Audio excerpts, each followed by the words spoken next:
안녕하십니까, 문틀란TV입니다. 채널의 사건을 수사하는 중앙지검 수사팀이 한동훈 검사장에 대한 무혐의 처분 조용을 전자결제 요청한 것이 확인됐다고 24일 중앙일보가 보도했습니다. 수사팀 검사 전원이 최근 이성윤 서울중앙지검장을 찾아가 무혐의 보고서를 결제해달라고 요구했지만 이 지검장이 이를 뭉개자 무혐의 보고서에 대한 전자결제를 요청한 것입니다. 전자결제 요청에도 불구하고 이성윤의 결제 거부가 계속된다면 직무유기 또는 직권남용 혐의로 형사처벌 대상이 될 수 있다는 해석이 나옵니다. 검찰의 한 관계자는 이성윤 지검장이 본인만 살아남기 위해 채널A 사건으로 인질극을 벌이고 있다고 비판하면서 전자결제까지 거부하면 직무유기나 직권남용의 범죄가 성립될 수 있다고 말했습니다. 보통 전자결제는 대면 보고가 필요하지 않은 간단한 형사사건 등만 올리는데 사회적 이목이 쏠린 사안에 대해 전자결제를 올린 것은 상당히 이례적이라 할 수 있습니다. 이는 이성윤이 결제를 거부하고 있다는 점을 명확히 하기 위한 수사팀의 대응 조치로도 보입니다.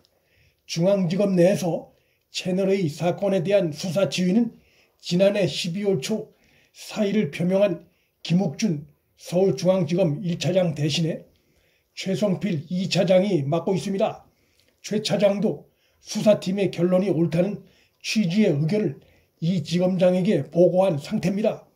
원칙대로라면 수사팀이 올린 전자결제에 대해 최 차장이 전결로 처리할 수 있습니다. 하지만 이럴 경우 이 지검장이 책임을 회피할 수 있는 여지를 줘 최 차장도 이성윤에게 결제를 올릴 공산이 큰 상황입니다.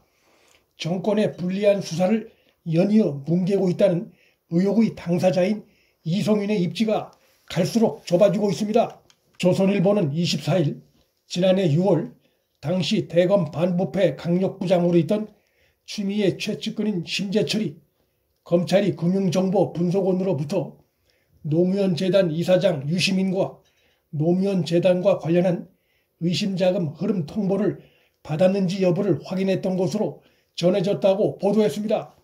지난해 6월이면 유시민이 한동훈 검사장이 부장으로 있던 시절 대검 반부패 강력부가 노무현 재단과 자신 및 자신의 아내의 계좌를 사찰했다는 취지의 주장을 편 이후로 한 검사장이나 당시의 대검 반부패 강력부 또 신라젠 수사를 맡았던 서울 남부지검으로부터 강한 반박을 받던 시기였고, 한편으로는 추미애가 소위 친여 매체가 제기한 채널A 사건 검언 유착 의혹을 이유로 한동훈 검사장에 대한 감찰과 수사를 지시했고, 윤석열 총장에 대해선 한 검사장과 단지 가깝다는 이유 하나로 수사 지휘권을 박탈하는 조치를 취했던 일들이 연이어 전개되던 검찰 내부가 매우 혼란했던 시기이기도 합니다.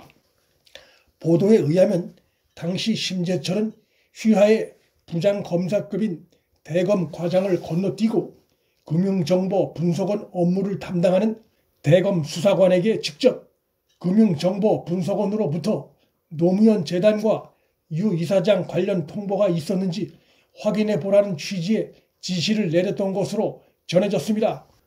이날 보도는 유시민이 최근 자신이 검찰에 대해 계좌 사찰 의혹을 제기한 데 대해 사과를 했지만 한동훈 검사장은 당시 그 같은 주장을 한 근거를 밝히라고 촉구한 뒤에 나온 것이어서 유시민이 2020년 7월 한 방송에 출연해 한 검사장 기소 심의가 열리는 날 한동훈 검사장의 실명을 거론하면서 계좌 사찰 의혹을 제기할 당시 주장의 소스가 심재철과 연관이 있지 않은가라는 자연스러운 의혹이 일고 있습니다.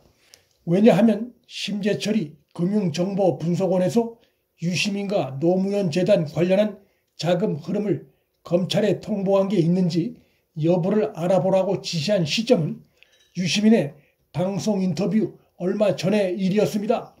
수많은 자금 흐름 정보 중에 노무현 재단과 유시민 관련 자금 흐름 통보 여부를 알아보라 지시했다는 점에서 유시민의 발언과 심재철의 지시 사이에 연관성을 의심할 수 있습니다.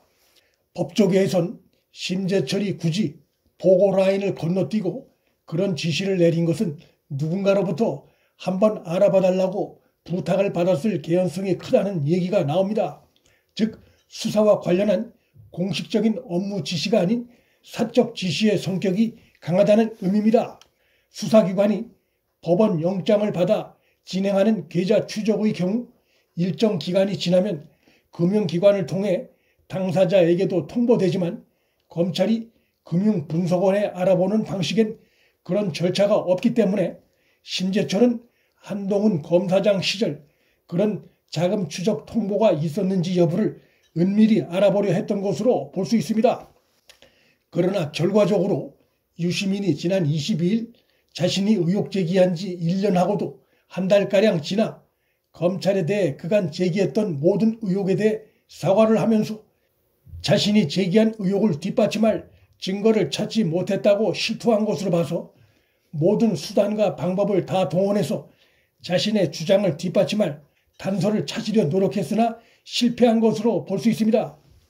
지난해 6월에 있었던 심재철의 이 지시가 지금 언론에 보도된 데에는 검찰 내 친추미의 사단에 의해 저질러진 잘못된 행태들에 대해 고발코자 하는 검찰 내부의 의도가 엿보입니다. 속도를 내고 있는 김학의 전 차관 불법 출금 수사나 이용부 차관의 택시기사 폭행 사건에 대한 검찰의 멈춤없는 수사, 그리고 한동훈 검사장에 대한 무혐의 보고서를 과감히 전자결제 요청한 중앙지검 검사들의 행위 등 검찰 조직이 정권의 불법 비리 의혹에 대해 좌고우면하지 않고 법과 원칙대로 수사를 진행하겠다는 강한 의지를 보여주는 상황들이어서 여권이 긴장할 수밖에 없는 상황입니다. 문틀란TV 여기서 마칩니다. 구독과 좋아요, 방송 공유는 방송 제작에 큰 힘이 됩니다. 시청해 주셔서 감사합니다.